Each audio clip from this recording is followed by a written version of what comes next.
James MacLean, welcome to the Marketing for Business podcast. Good morning, Scott. Thanks for inviting me. Mate, I'm looking forward to having this chat. Look, I love talking to people who are curious about marketing. Some of the conversations that we've had, you are really, really interested in marketing and what makes marketing work for business owners. So we're going to have a really good chat.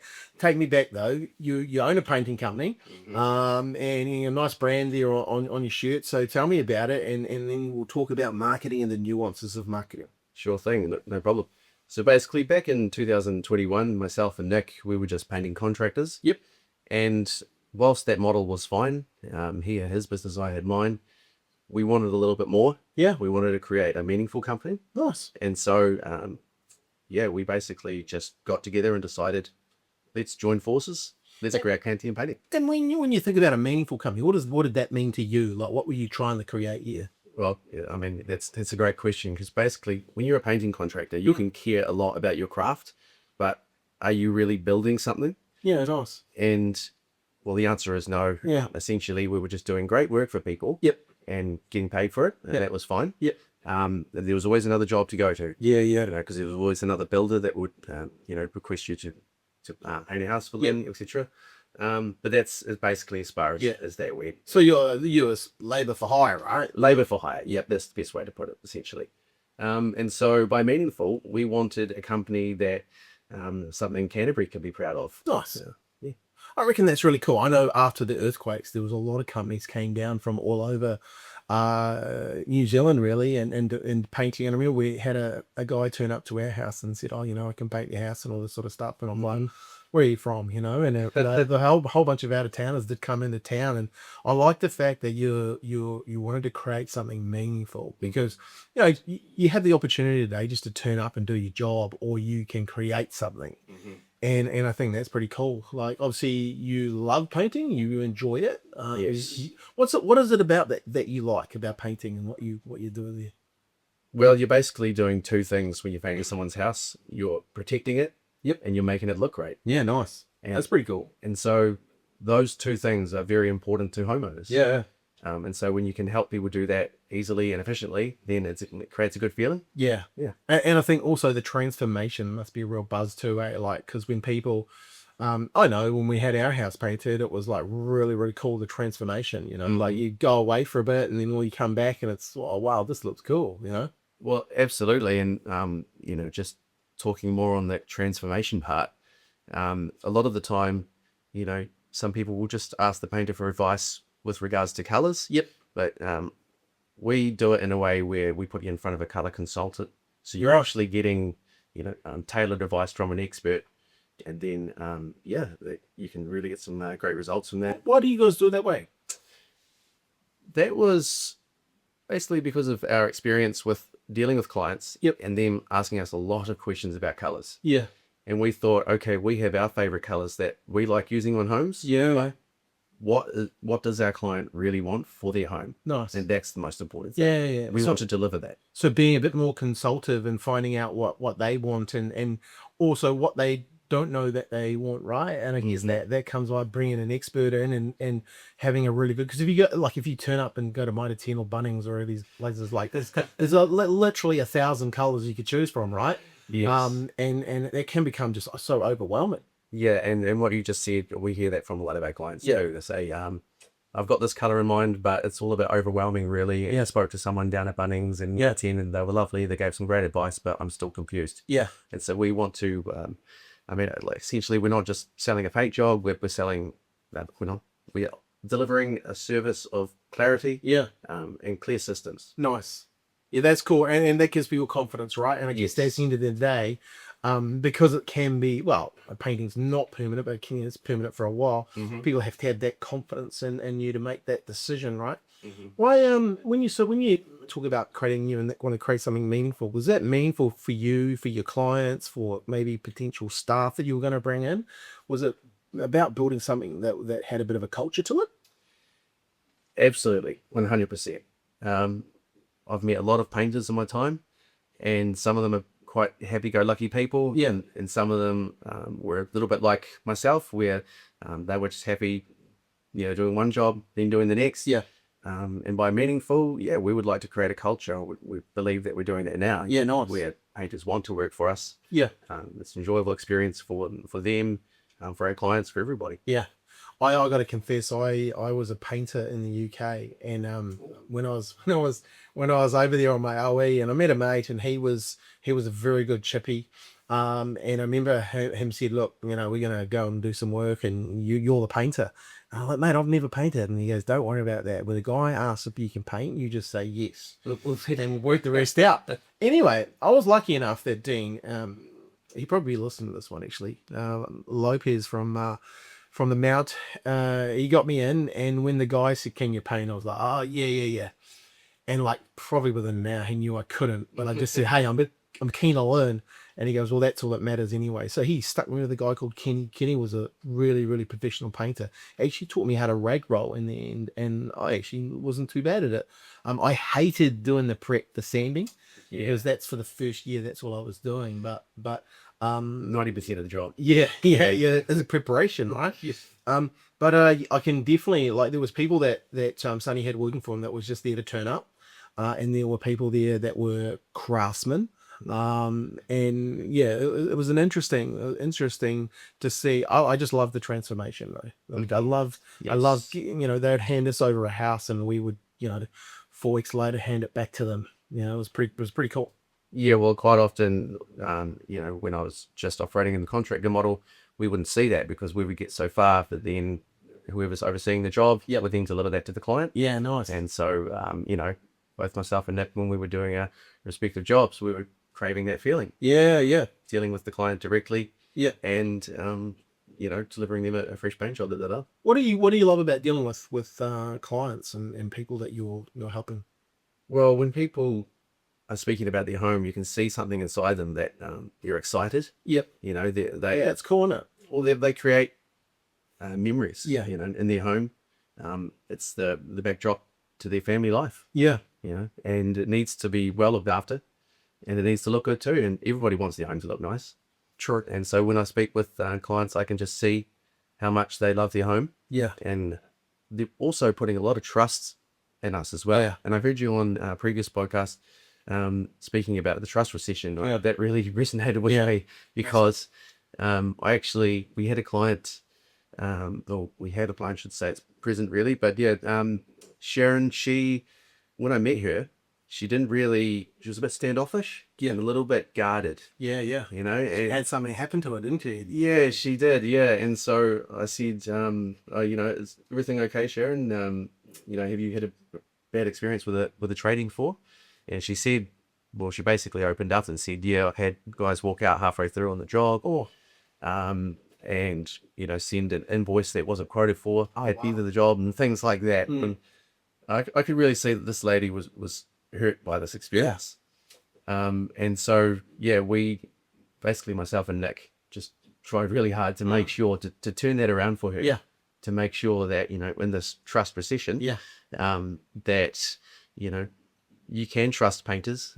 We are here to help you achieve what you want in the easiest, most efficient way possible. Yeah. The coolest thing about that is understanding that that's actually happening, right? The trust recession is real. Like everyone listening to this, you will have a tradie story, right? I was talking to some mates the other day, highly successful business owners.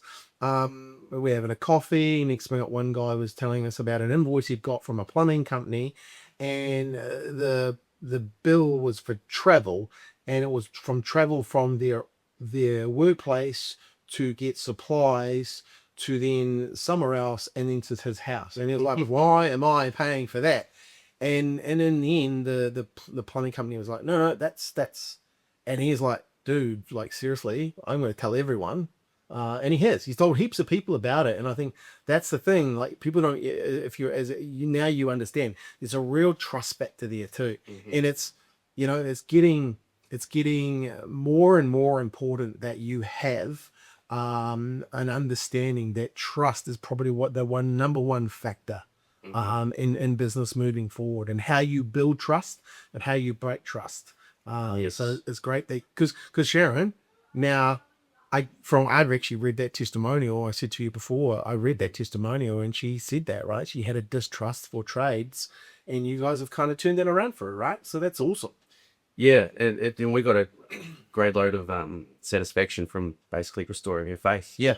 And also, yeah, when I first heard you say trust recession, I went to Nick and said, mate, we're in a trust recession. Yeah. So it starts from, from when I meet with the client, and then when you're helping produce the job, everything that we say that we're going to do, we must do, because we need to turn around this trust recession. And the thing is, what a lot of businesses don't realize is it's been amplified now by social media.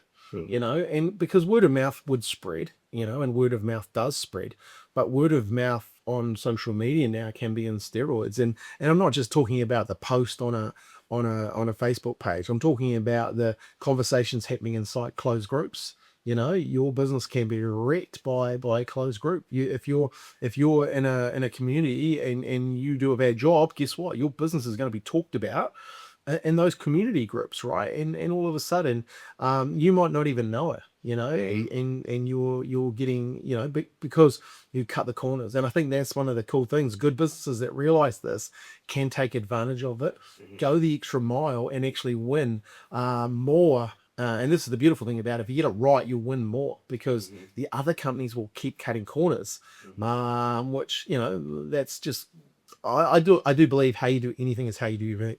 So if you're cutting corners there, you're actually cutting corners doing the job too, so yeah. That's very cool. What else, when you think about, the culture that you're building, what else is it that you really, really want, you want to bring a team through, you want to have other people do you have apprentices in your industry still? Yes, and these days it's very hard for an apprentice to find work. That's what we've been hearing anyway. Yep. But we're operating in the contractor model at this stage. Yep. But yeah, once we evolve and obviously grow, now that we've teamed up with you guys, Yep. then yeah, that's some of our goals to take on apprentices and help build quality skilled tradesmen in Canterbury. Yeah, because I think it's one of those industries, like it's like anything, sometimes it's not seen as sexy, but there's people need houses painted, right? Especially, Canterbury's an interesting one, because we're probably coming into that life cycle where people need their houses painted again. After the earthquakes, it's been 12, 14 odd years, and all of a sudden people are now go, oh, I need my premium mooch, we need to freshen this up. So interesting times. Absolutely, and what you just said was gold. I mean, your industry and my industry, everyone needs attention on their business. Yep.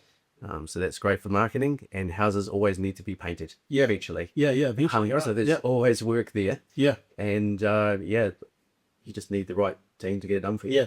So let's go into that then, because I think it's really interesting how you decided to start skilling yourself up on marketing. Yes. Why was that? Because I think it's like I introduced you to a gentleman the other day, Brent Selwyn from KT Law, and I met Brent probably 12, 15 years ago.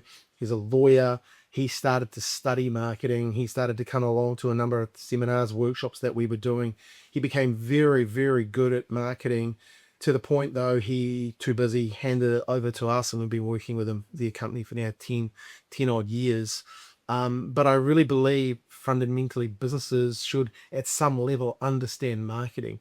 So what was it about marketing that you wanted to start learning about?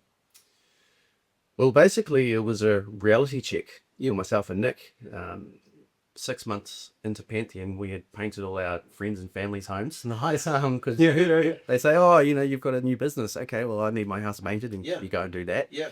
And then some friends, request your services. Yeah. And then all of a sudden, you wonder, where's my next job? Yeah, that's true, right?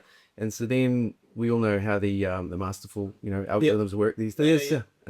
An ad got put up in front of me for a book called Sell Like Crazy. Nice. And a digital marketer named Savri Suvi. Yeah, nice. I instantly purchased the book because I only had to pay for the shipping. True. yeah. Which is a good offer. It's a good offer, isn't it? So I thought, okay, bought the book, read it, and then obviously, there came another, I guess you call it an upsell, but I mean, I already wanted to buy it. Yeah. Myself and Nick, we've been talking about it. I said, mate, this book's gold. Yeah, totally. And then, yeah, we got in touch with the sales team and ended up buying a course called Quantum Growth. Cool. Now, this course is very well built out. It's a huge course with 8 weeks of staging in it. Yep. And essentially, we went through the whole thing, and then we had to go through it again. Yeah, there's a lot, right? Oh, there's a lot. And then I remember speaking to Nick and just saying, wow, this marketing thing. Okay, we thought we'd buy the course, consume it in 8 weeks, and then our inbox will be flooded. And that wasn't what we were sold, but No. we thought it would be simply that easy. Yeah. And boy, were we wrong. Yeah. But basically, we really applied ourselves as best as we could within that course, and we were able to achieve some okay results. Yep. But the biggest takeaway from doing that ourselves was it's kind of like when a prospective client will say to me, I think I'm just going to paint my own house. Yeah. I've got some DIY skills. Yeah. I painted my house about 10 years ago, and then, that's what they want to do, right? Yeah. They may be able to produce a nice quality finish. Yeah. But the whole process of getting from A to B, there's a lot more to it. Yeah. That's what we've found Yeah. with the marketing. Yeah. Whilst we've applied ourselves very hard in that course, we've only been able to get so far. And that's why I have huge respect for digital marketers, because the nuances involved, the minute details, important stuff. It's all those little things that add up. I always say small hinges swing big doors, and it's always those little things.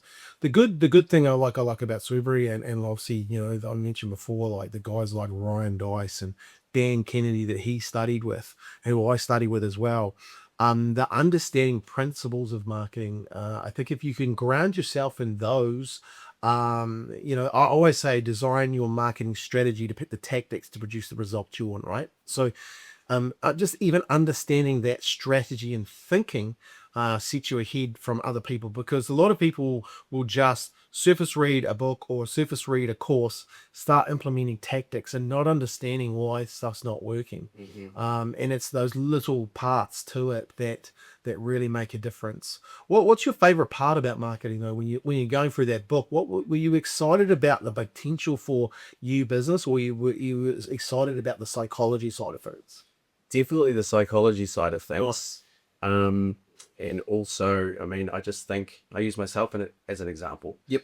That book flashed up and it said sell like crazy. Yeah. That was what I wanted to do at that time when we didn't have any work. You're like, I need that, right? Yeah, exactly. I want that for me. Yeah. So then it was about creating an offer, and I got myself and it. Yeah, we were really excited about creating a good offer that people could get excited about. What did you learn about creating an offer? What we learned is that you can have a great offer, but if you don't know how to get it in front of people in the correct way, and there's, like I said, sort of feeds into the nuance part of it. If you don't know how to do that appropriately, then you will achieve subpar results no matter how good your offer is. Yeah, you got to get it in front of the right target market, right? They can and want to buy your product, because I think Dan Kennedy said it best. If you had a hamburger store, where would you want to sell hamburgers? Well, you'd want to sell it to the crowd that's starving, right? That's hungry for hamburgers, as long as they've got money to buy. And I think it's a really interesting one. People have, we see it a lot. People come in with a product, and that's their offer, it's their product, and it's the best thing ever, and rightly so, because they've created it. And then you'll talk to them and they're like, who's your target market? Oh, everyone. And all of a sudden, like, you can see why it's not working, because they're trying to reach everyone, and they're not appealing to anyone really. So their offer falls flat. And I think that's a common thing, right? People have a product, have an offer, and then they don't have the volume of people that can and want to or could buy from them seeing that offer. Is that something that you guys, obviously, it sounds like you experienced? Yes, 100%. Already working with your team, you guys have pointed out how to make our offer stronger. And it's something that, as much as we applied ourselves within this course and learned things, we weren't able to actually notice that. You guys have put a value on, the free room for the interior roof. Yeah, totally. And all of a sudden, that's just Yeah. a game changer. It's like, okay, there's actually, X amount of value Yeah. in having a free room. So Yeah, I remember watching a video and you kind of like, oh, you kind of glossed over it a wee bit. You were like, oh, and we just add up and then we make them in the fifth, whatever room is, divided, and there was no like, hey, this is the value here, I was winging Scott. But actually, it was a really good video. 5 reasons. I like that. I like the fact that you're explaining. I mean, you're using good words. And so as you say, you're very close. And a couple of little tweaks there, and that's the good thing about marketing. That's what marketing's about, right? Yeah. Marketing, like, it's not about us being the experts to some degree. It's about the market are the experts at the end of the day. Like, we just need to get good at testing and measuring in front of the market, because, as I always say, people come to me, oh, what do you think of this offer? And I was like, well, what is the market thing? And what do you mean? I was like, well, who's buying it? Well, no one. Or oh yeah, my friends and family, like you were buying it. But that, and a lot of business owners will take the advice from their friends and family. I'm like, well, that's good, but how long can they keep buying from you? You need to take advice from the marketplace, and the marketplace will tell you if your offer sucks or not. Like, if you get it in front of 1,000 people and you make 1,000 sales, you got a great offer and a great product, right? But if you get it in front of 10, or 1,000 and only get 10, well, maybe there's some tweaks there, but you don't give up on it. You test and measure it. You go, okay, that worked, that didn't. Here's what we're going to do next, and all of a sudden you tweak it. Next minute, in 6 months' time, you got this thing that actually works. And every dollar you spend, you get 10, 30, 40, 50, 60, $70 back. And that's when it becomes exciting, but it's a process to get there. Very, very often, people say, oh, why aren't we viral yet? And I'm like, dude, seriously, like, that's not the game we're in. We don't need 1 million people to make money here. We need 100 good people, that want to get their house painted, don't we? So knowing that as well is really, really, really, really important. Yeah, well, there's a saying in the book that says, if you try to sell to everybody, you'll end up selling to nobody. Yeah, totally. Yeah, and it's so true, because you don't stand out in the marketplace, and I think that's really important today. You've got to stand out in the marketplace, but at the same time, I always talk about consistency of message plus frequency of reach to become relevant. Your game is to become relevant to someone who's thinking about painting their house. Now, the crazy thing about the algorithms, if people start looking up painters, not even you as a painter, another painting business, guess what? If you're advertising at the same time, and you've got content going out at the same time, your business is going to get in front of those people, whether they like it or not. Like, it's just the way the algorithm works now. Which is exciting for business owners, because if the hard part was then to get you noticed. At least now the algorithms will get you noticed to some degree.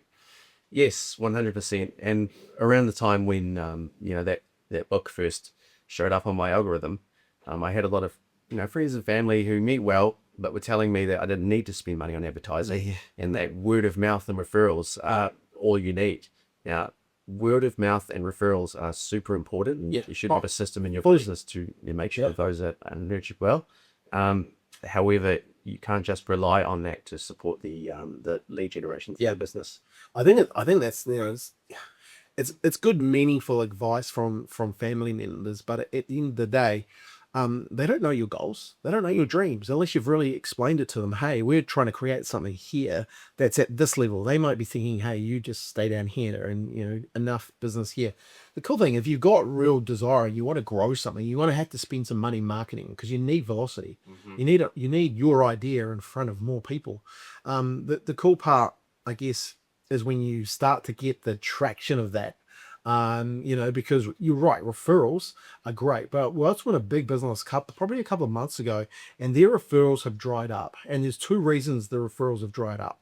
And one of the business partners has left, and the other referral partner was a good acquaintance of his. When I say left, they've retired. They're no longer in the marketplace. They've done a great job. The business was great, but those 2 guys have retired out of the marketplace. They're no longer in seeing people and in that circle of influence, because they're gone to the beach and they're playing golf, right? All of a sudden, that business doesn't have the same level of referrals happening. And I mentioned this in a mastermind group we had the other day because I'm starting to see it in more and more businesses. You know, when businesses owners are getting older, that word of mouth is starting to dry up. And it's a great opportunity if you're a younger business because you can actually now compete with those competitors that relied on word of mouth. Yes, yeah, absolutely. And I think word of mouth is definitely important. But I heard someone say to me, James, you can't sell a secret. No. You got to get your name out there. Yeah. And yeah, that's what we're trying to do now. Yeah, because you need to become relevant. And that's the key, right? Building that consistency of message, you know, and having that frequency of reach that can, with people that can and want to use your services. And all of a sudden you become relevant. When you think of like, and when I ask this question, when someone comes into your world and wants to get a job done, what's the buying arc like? How from contact to decision making, how long is that process? Well, when we're talking about people's homes, you know, it's a big investment. And so they want it done right. So it's not generally a super fast decision. No. But from the moment I meet them, I just find out what their goals are. Yep. And if it is protecting and also the aesthetics of their home, then I put together a tailored proposal, and I'd usually submit that within 48 hours. Yes. Because people want the information fast. How long do you think they've been thinking about, though, getting their house painted before they contact you? Normally when they contact me, they should have been thinking about it for a lot longer. Yeah. So when they start to see some peeling, Yeah. some flaking, Yeah. things like that, Yeah. you know, it should be when things just start to fade a Yeah. little bit, or So before that comes. that's my point, right? People are they starting to get in that, hey, we need to do something here. Maybe a conversation with the husband or the wife. Hey, what do you think about getting painted? Oh, yeah, blah, blah, blah. Then don't think about it. Then, you know, the following week, oh, you know, maybe we should. Or they go around and one of their friends has had a paint job done and, oh, that looked really good. And then next minute they're, you know, Friday night, they're talking about it, and all of a sudden that snowball starts to come. And it's like, okay, well, your job as a business, this is what you do. You need to make sure you become relevant to those people because you're not relevant until they decide. And this is one of the hardest parts with business owners that I talk to about marketing. You know, they want to be relevant now to everyone. And it's like, yeah, that's not the way it works. Your job is to have consistency of message, to show up, you know, Yes. to have testimonials, to show getting caught in the act, to have a whole bunch of stuff going on, to have influence through insights and all that sort of stuff, and then to frequently turn up, and then all of a sudden, oh, hey, you remember to talk about that painting? You check out this company, you know, these guys here look like they're doing a great job, Yes. and all of a sudden you become in their world, because the job for marketing is to get you on the shopping list. You know, the job is for marketing to work, for them to be contacting you. You know. So, and when that happens, you know, you're a chance, right? 100%. And that leans into one of the main goals for Pantheon is to become, you know, not only a company that we can be proud of, but a company that Canterbury can be proud of. Totally. And almost a household name, like a lot of your housing companies out there. You probably rattle off 5 or 6 right now. You know, we want to be amongst that with the painting groups. Nice. Who would you say in the industry has that now for your industry? Who's the household name? Is there anyone? Yeah, Flawless Finishes. Yep. Yeah, Chan Lang. They've all built great reputations. Yep. And yeah, they first spring to mind. I've obviously done extensive research on my own industries. Yeah. And you know, they stand out to me as companies that Nice. great reputation. So the good thing about that is there's a standard there, right? So you can, you know, pony up and go, right, we're gonna, you know, aim for that standard and surpass that standard, which I think that's exciting, right? What else when you go through marketing, like what else were you learning? Like were you interested in the copywriting side of things? And Oh yeah. Painting and trades in general can be a little bit, I mean, I use the word stiff, but basically, you know, you think of trades and you just think we're out there on site doing this, that, you know, sort of thing. We want to make painting, you know, fun. Yeah, nice. An enjoyable experience. Going back to our conversation about the how the homeowner feels excited to paint their home. Yes.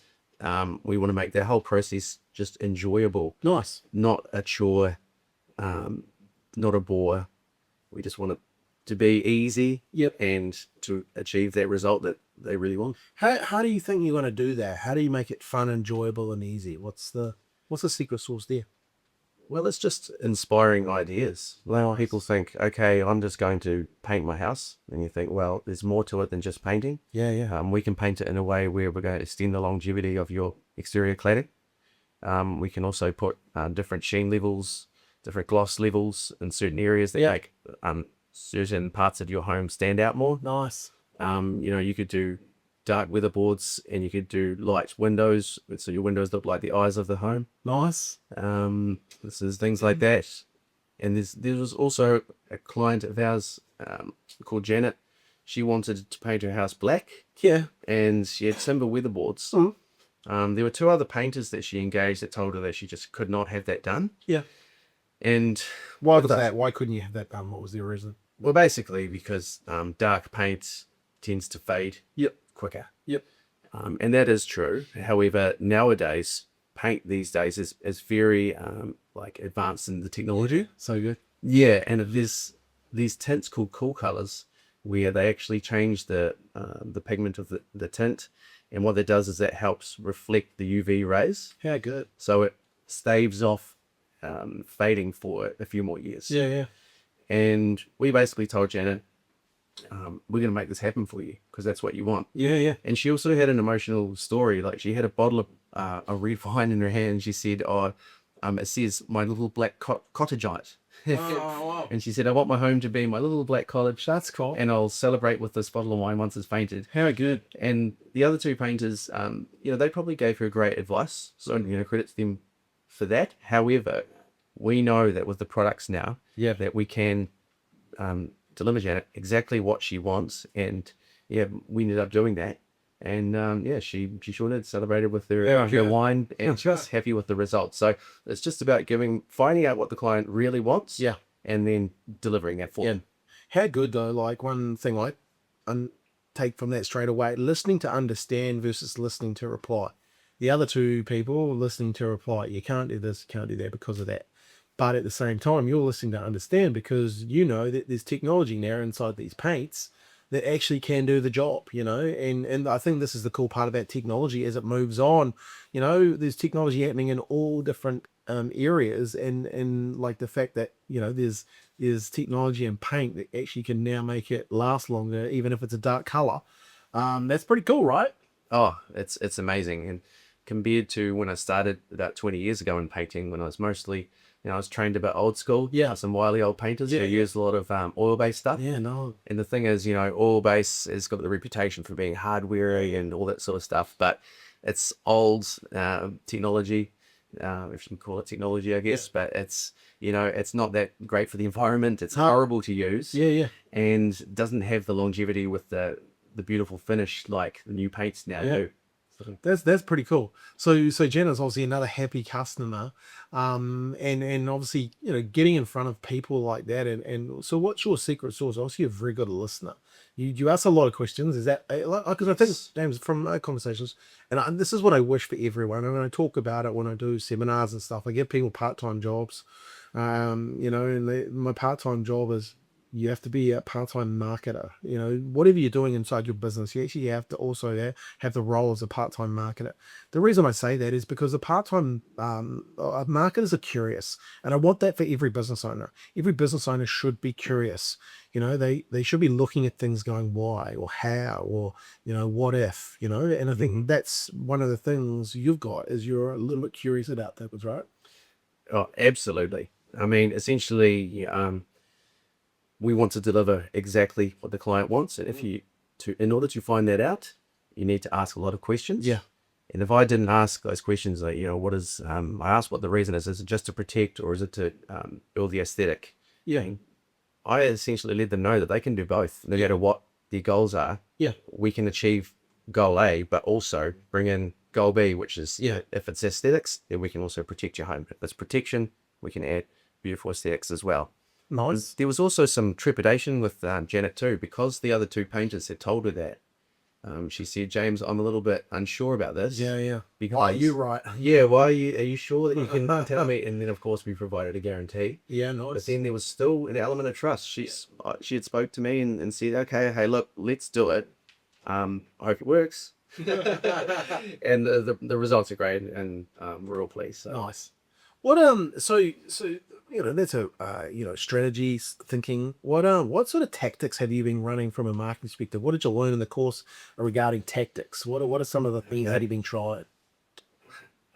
Stories, Yep. long form copy, Yep. on Facebook ads with a bit of an outrageous image, Yeah. like a news flash. Yeah. Yeah, because the news flash, it, stops you scrolling Yeah. quickly. And then What was the news flash like? it was something like Christchurch painters have lost their minds in 2025. Yeah. Yeah. A cityscape of and a sunset of Yep. Christchurch City. Yep. And it's people see Hickey Park in the middle of it there, and the Port Hills, and they go, okay, that's Christchurch. Yep. There's a news flash. Is this Chris Lynch or something? Yeah. So they sort of stop for a second, and then just starting it off with are you tired of your home looking like this? Well, Yes. we have to start like a little lead in, Yep. and these are the things that we've tried really hard to do ourselves. Yep. We've had some success with these Yep. tactics, as you put it. But what we've done is a lot of chopping and changing with things like, okay, we've got this amount of results from this ad and this image. Let's change it after 2 weeks and see what happens. And we've realized very quickly that you've got to just stay with something and track and measure. Yeah. But when you're also trying to grow and scale and build a business, doing all those things, the tracking, the measuring, and making sure that you're dialed in with your marketing, it's a little bit like a DIY homeowner who's really keen to paint their own home. Yeah. They're going to get to that result, but it's going to be pretty tricky, especially if they don't have much free time. Yeah. Yeah. And look, the good news is like you're testing stuff out and running long form and like obviously on Meta. You can get in front of people. It's very targeted. You can get in front of Christchurch people, certain ages, blah blah blah. And then but at the same time, I think the secret, a lot of people, I call it the 90-day nightmare. They run stuff for anywhere between 30 to 90 days and then quit. It's not their fault. It's not their fault because I understand why, like a lot of people spend money on marketing too late.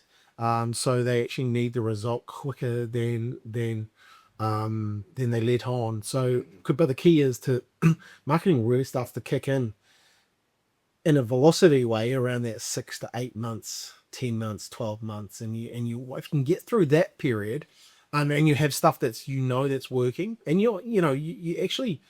But one of the keys to it is to enter the conversation that people are having, and people have different conversations going on at different times of the years too. So being able to understand that and enter that conversation. Did you know how much business you got from those ads though? Were you tracking that to that? Because I know you had a landing page. Yes. Were you tracking that to the landing page? Yes. So we did do some tracking. However, once we got busy, went a little bit by the wayside. I love this. This is I know I've heard this conversation so many times, 100%. Yeah. And hence why we're here now. But that's cool though, right? Like you got busy, like we got busy. We were able to put one foot in front of the other, and we were able to also improve the quality of our leads. so good. Which is very important because there was one stage of our journey when we gave up marketing DIY is what I meant to say. And we hired a guy who was a nice guy. He lived in Australia, and he was able to get us about close to 80 leads in a week. Yeah. Which sounds absolutely outrageous. Yeah. And that was his hook. And so we rolled with that for a little bit. But out of those 80 a week, some weeks it would be 40 sort of thing. There would be one person that is genuinely interested, and then maybe one other that actually had a decent job. Yeah. And so my close rate would have to be, 90%, almost 100 for that to actually be sustainable. The sad truth, a lot of those guys are buying those leads, and then putting them through the system that you have. So it's all false metrics. We see that, definitely.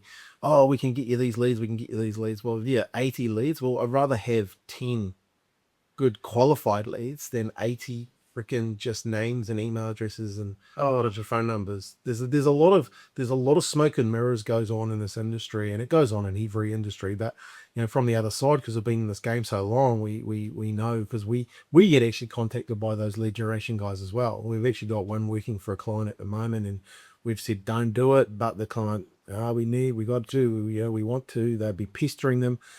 I know it's not going to work but the client actually has to find out for themselves. 100%. And it was very, very fatiguing having conversation after conversation with people who didn't know. Which one of that? Exactly. Things like that. Yeah. I Who are thought- you? Like, Yeah. And then he said, he's like, yes, but once you get that good deal, it's all worth it. And I'm thinking, no, there's got to be a better way, fewer leads, higher quality, and better conversations. so the trouble, and hopefully people are listening, and if the client's listening to this, he'll realize that you're gonna burn your brand. And we talked about at the start, the trust recession. That's part of the trust recession.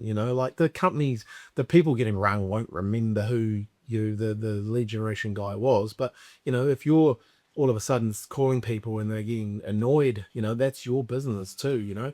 I prefer marketing, and it does take a little bit longer, but in the long run you get a better client turning up. Educational based marketing, which is what Super is about, as well as performance marketing. If you can marry the two of them together, you actually get a better business. You get a better client turning up because they're predisposed, pre-educated. They're putting their hand up. They want to do business with you. So when you go into talking to Janet and Sharon and those types of people, they're genuine people that want your help and want your services, versus calling these people who just had no idea who you are. Yes, and when I use the word fatiguing, by the end of the day, I'm thinking, geez, what's the right way forward here? What do I do? How do we change this? There's a lot of those Australian companies coming into this market. Actually, the company that contacted one of the clients is an Australian company. Pestered them enough that he's going to do it, but it won't last. We've seen it too long now, so that's interesting.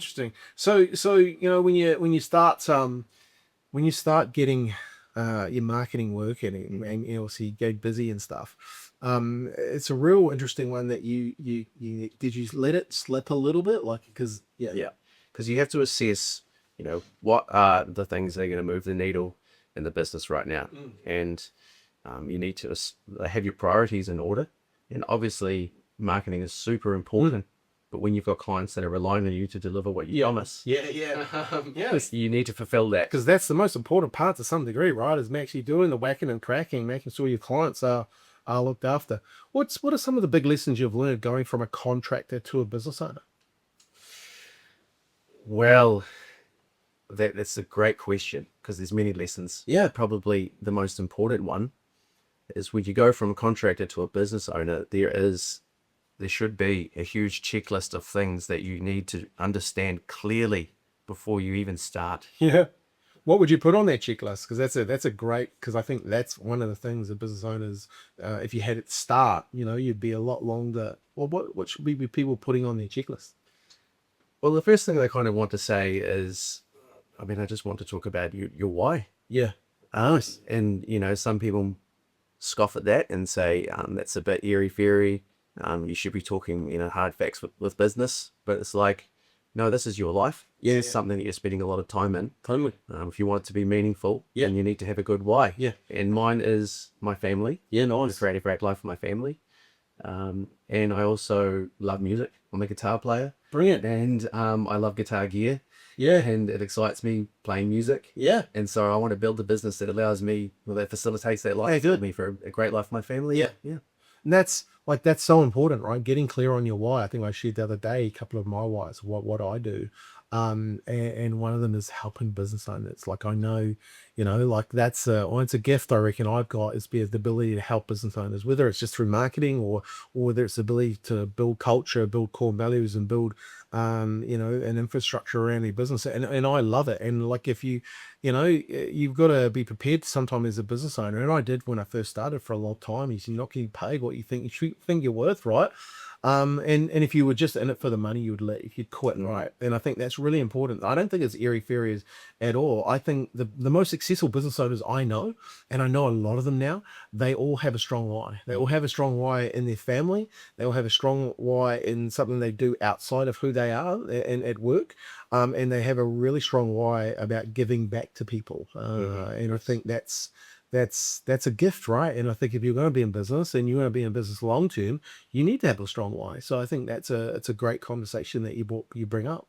Well, that would be the first thing. Nice. And the second thing, unequivocally, marketing. What is your marketing strategy? Yeah. How are you going to make sure that you could keep one foot in front of the other and keep the pipeline full? Yeah. And there's many questions to ask with regards to that. What's your budget for that? What's your core message, your core values for your business? Yeah. That all ties into the marketing aspect. Don't go into it without a strategy in regards to market. Yeah. Because otherwise you quit too early on something that could have been great. I think that's the reality from business owners that I've talked to. And I've talked to a lot of business owners that were this close to quitting.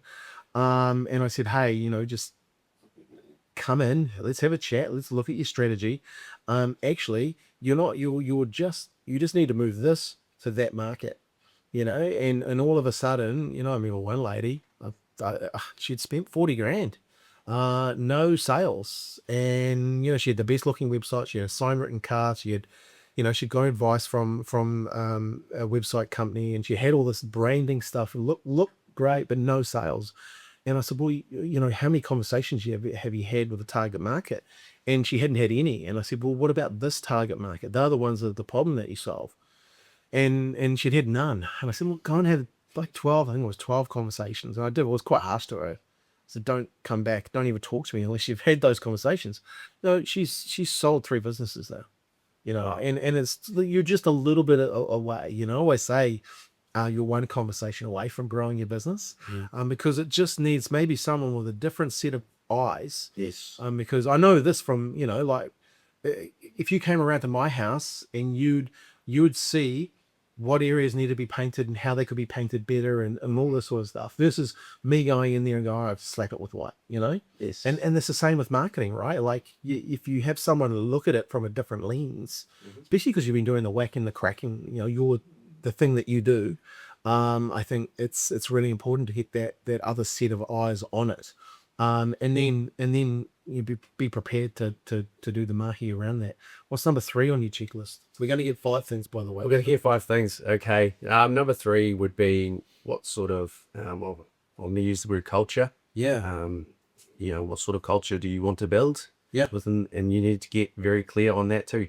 You need clarity on all these 5 things. Yeah. But especially your culture. Yeah. Are you just going to turn up, paint homes and see you later? Yeah. Or are you going to wash their windows once the house is done? Nice. Which is a nice touch. Yeah. We do that because painting creates dust. Yeah. And Don't do this. I love that. yeah, and it's just something that just makes our paint job look a little bit nicer when you paint when you clean your windows for them. So And it's that little thing, small hinge that swings a big door. Oh, we got a house painted. By the way, they cleaned the windows at the end of the job. What they did? What? Look, we had our house painted. No one cleaned our windows. That's a cool touch, right?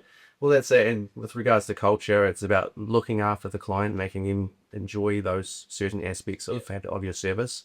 Having the people that work for you look forward to organizing those things for the client.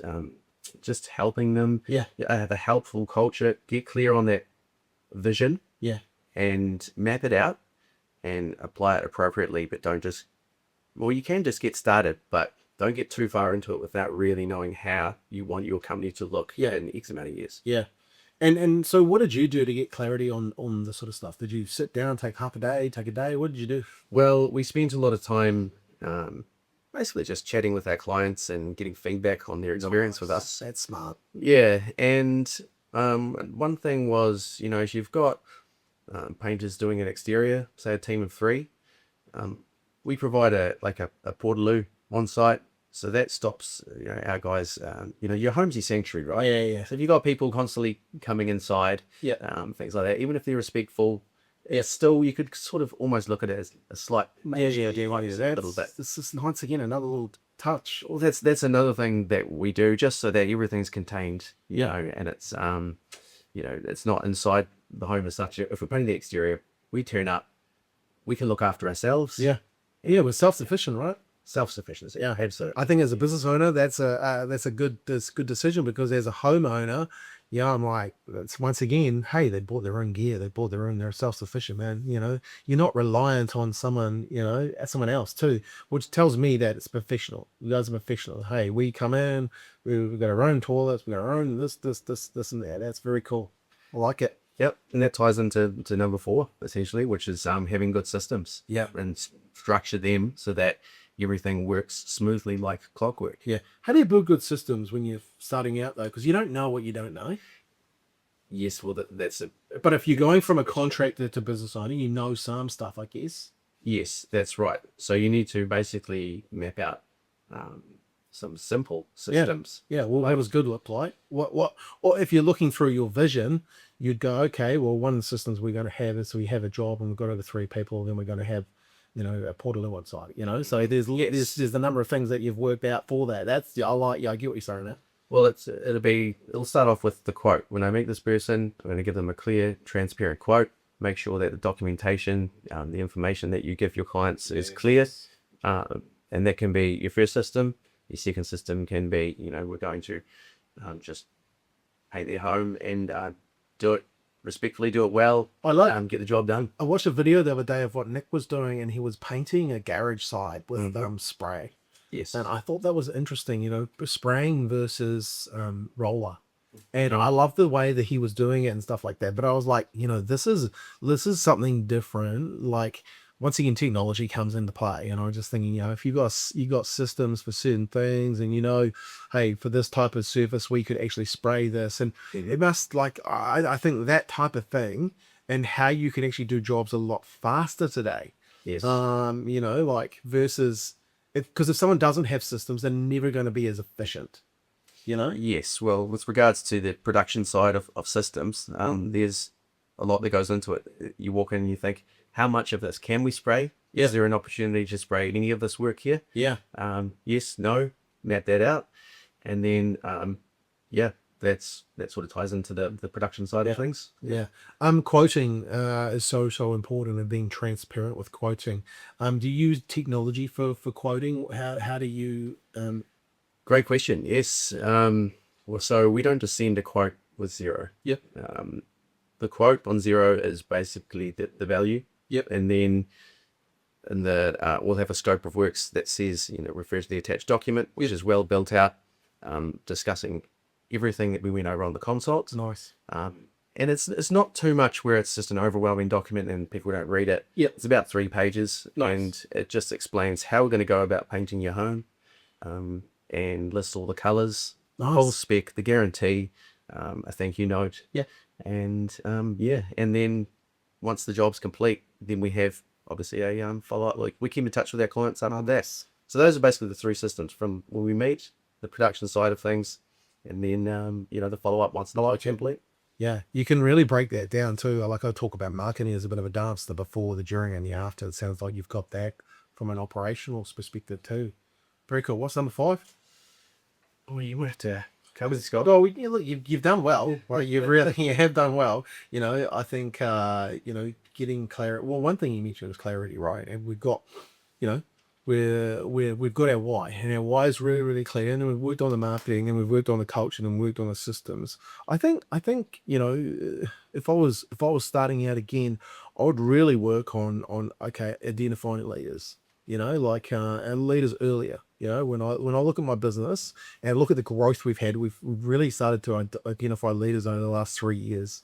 And I think that's really, really important, that you identify people that are not just turning up to work. They're turning up to do a little bit more. They want to be part of something a little bit more. There's the people that come to work and they clock out on the dot. They come in on the dot, they clock out on the dot. you need those people in your business, but at the end of the day, it's the people that do and want a little bit more that you can start to build something with and on. Because as a business owner, you can't build it yourself, right? Like you know, especially if you're wanting to build something quick, which is what you guys are doing. You know, if you look at some of those companies, some of those big building companies that you mentioned, you know, they are big companies, but they once started off with one guy, you know, and then they got two, and then they got three, and then four, and then all of a sudden they might have had a team of 15, 20. That same person can't be the person that's talking to everyone, you know, so you actually have to build leaders. So, you know, if I was going from an operator to building a business owner, I would definitely be looking out for leaders with inside the business. Yeah, well, I guess you've inspired me to come up with the number 5, which would be very curious. You Yeah. touched on it before. Yeah. You know, curious to learn, curious to seek out those leaders that can help you. Yeah. Not be afraid of talking with other painters and not seeing them as like your enemy. Yeah. Totally. Just being open to have conversations. Yeah. If there's networking groups you can go to, things like that. Yeah. Because they're all going to help. I remember early in our journey, we were reluctant to do a lot of those things because we thought, we have the vision, it's just going to naturally manifest.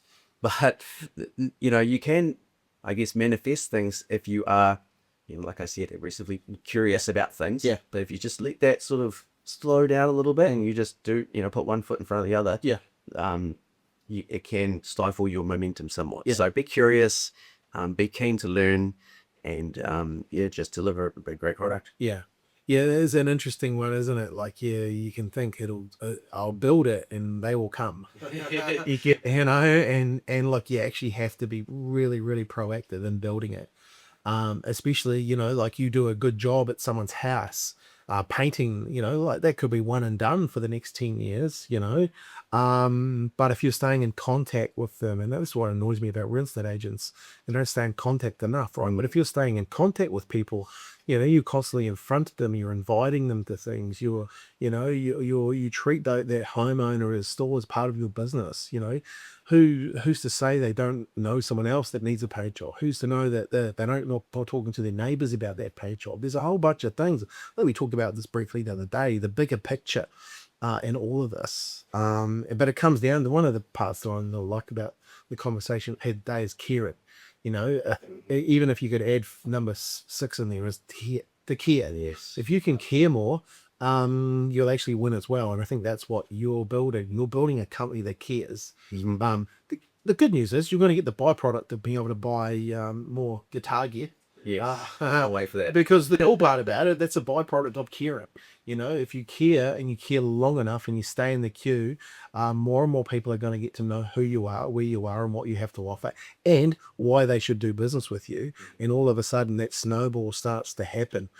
Yet there'll be other things that happen along the way, but you're going to build something because of that vision, because of that why, and that's gonna pay for your family to have a great life, and you can buy more guitar gear. Yes, that's the main thing. The family's the main thing, but obviously I'm definitely going to buy guitar gear.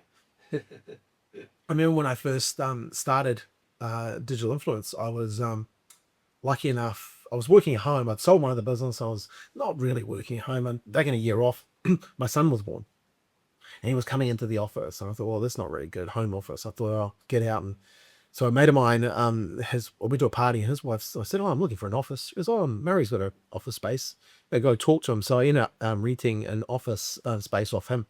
And in his boardroom, he had a guitar in there, and it was the base plate had been signed by the Rolling Stones. Oh, cool.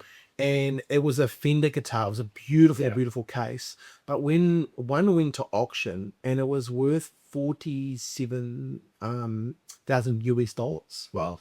And his was pretty much the same, because it wasn't just signed on the base plate. It was signed on the guitar, meaning they had to have touched the guitar to have signed it, not like signed the bass, which would have been stuck on. So his was worth even more. And I remember I'd had people coming in to this because it was a boardroom, and they straight away they just go, yeah. And I was like, the Fender. yeah, and it was a beautiful looking piece, right? So yeah. Very, very cool. Oh, man, this has been a great conversation. I really appreciate you coming in and sharing everything you've shared. Is there anything else that you, what's one book that you would recommend people reading as a business owner? Well, I spoke about it at the start of this podcast, but I really enjoyed Sell Like Crazy. Yeah, nice. I think it's Yeah. a really interesting book that basically just goes over how you can put yourself in front of the right people, Yeah. or how you should be doing it. Yeah. And it doesn't necessarily mean do it with Subway Suvi. It just No. means you need to be marketing. It's super important. If you're not marketing, then you can't sell a secret. Yeah, you can't sell a secret, and you've definitely have to educate yourself on what's going on in the marketplace. You know why marketing works. If anything, you figure out why marketing works, understand why it doesn't work, and then go and implement and have a go yourself. What you've done, get some results. Because end of the day, the best thing is now you can come to us and say, hey, I want to try this. I want to try this. So, I'm thinking of this. What do you think of that? And you can stay in the queue and have someone, help you with those little nuances that can actually start to turn the dial. Yeah, and I just found that book very interesting because it basically flipped my mindset from, advertising is just as simple as putting one Google ad out there saying, been around since this date. Here's our offer. To, wow, this is a fully structured, built out thing that needs to be tailored to your why, your culture, everything. So everything we've discussed today, it all ties in together, and marketing is one of the most important things in business. So Sell Like Crazy, it's a great book. Yeah, and really get to understand who you are, where you are, what you have to offer, and why people should buy from you. If you understand that, and really drill that in to who you are, you're going to be more successful with your marketing. All right, man. Hey, appreciate the time. We've been talking for an hour. Look, James delivered. He shared some really, really good content with you, and take a look at those 5 things that he talked about. And really start to look at your why. Why you're doing stuff. And look at your marketing. And start to be curious about that. Then looking at your culture. What's the culture that you're doing? I think what I like that you talked about, getting clear, and I think that's really, really important. Getting clarity on why you're doing, and then start to build some systems around that. Look for leaders, and then really start to I guess care about your clients and build something great, because why not? If not you, then someone else is going to do it, right? So you might as well be you, right? Yeah, absolutely. All right, hey, appreciate your time, guys. All you need to do now, I need you to do one thing, and this has been really, really awesome. I really appreciate people sharing the podcast. We've been tagged in on LinkedIn and definitely on Instagram and Meta as well with Facebook. Just share the podcast, share it out on our screens and with other people. I know, Jonathan, you've been sharing it with the team there at Tire Power and all that. Those guys, James, and some other guys there have been sharing the podcast. I really, really appreciate it. That's the thing. I want to help more business owners. The more business owners we can touch and share conversations like James, the better New Zealand will be. So really appreciate your time. Go and share the podcast. But also remember, have some fun. Go out there, take action, and always celebrate your victories.